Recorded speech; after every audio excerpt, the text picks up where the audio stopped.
Stéphane Baudin, je suis technicien itinérant chez Engie depuis 22 ans. Donc, je devais intervenir dans les combles du stade Les Garnins de Tendres-les-Vosges sur une fuite de chauffage. J'ai positionné mon échelle sur la trappe d'accès et là, je me suis rendu compte que c'était dangereux. Risque de hauteur de 3 mètres, donc important de faire une SD. Dès lors qu'il y a une situation dangereuse, point d'arrêt.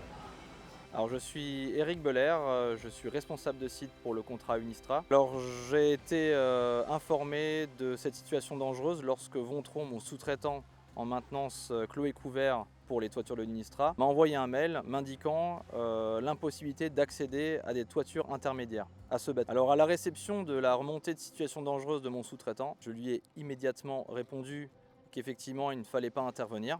Je l'ai soutenu dans cette démarche et j'ai relayé cette information auprès de notre client. Nous pouvons nous entourer de sous-traitants qui ont les mêmes standards de sécurité que Engie. Ce que je voudrais ajouter, c'est qu'il ne faut pas hésiter à prendre le temps sur la sécurité lorsque les situations sont trop délicates. Il faut se rassurer sur le fait que nos responsables, nos patrons vont nous soutenir dans cette démarche.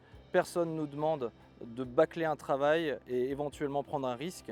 Allez au bout et faites de la bonne sécurité avec vos collègues et vos sous-traitants. Alors François Évrard, je suis responsable département d'exploitation dans le Haut-Rhin. Mon rôle en tant que manager dans la remontée de ces situations dangereuses, c'est déjà de faire le nécessaire pour que mes collaborateurs se sentent dans un climat de confiance. Ce qui est très important avec les situations dangereuses, c'est surtout que les collaborateurs susceptibles d'intervenir sur le site soient informés de l'existence de cette situation dangereuse. Donc la première chose à faire, c'est d'en informer l'équipe, de demander à la personne qui a remonté la SD d'en parler à ses collègues, que ce soit en brief ou en réunion d'équipe.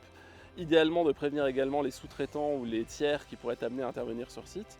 Et bien entendu de prévenir le client pour qu'il sache qu'on a identifié une situation dangereuse chez lui. Je me présente, Mathieu Urpo, je suis technicien d'exploitation. Alors la situation dangereuse, donc on devait faire l'entretien de climatiseurs. Ils sont placés sur une toiture mais qui est pas accessible, tuiles glissantes, pas de garde-corps, pas de point d'accroche. Aucun travaux ne justifie de se mettre en danger. Donc j'ai décidé qu'il était important de faire un point d'arrêt. Le message que je pourrais faire passer, c'est qu'il est facile de faire remonter une situation dangereuse. On a des outils accessibles et rapides d'utilisation. C'est vraiment pour la sécurité de tous.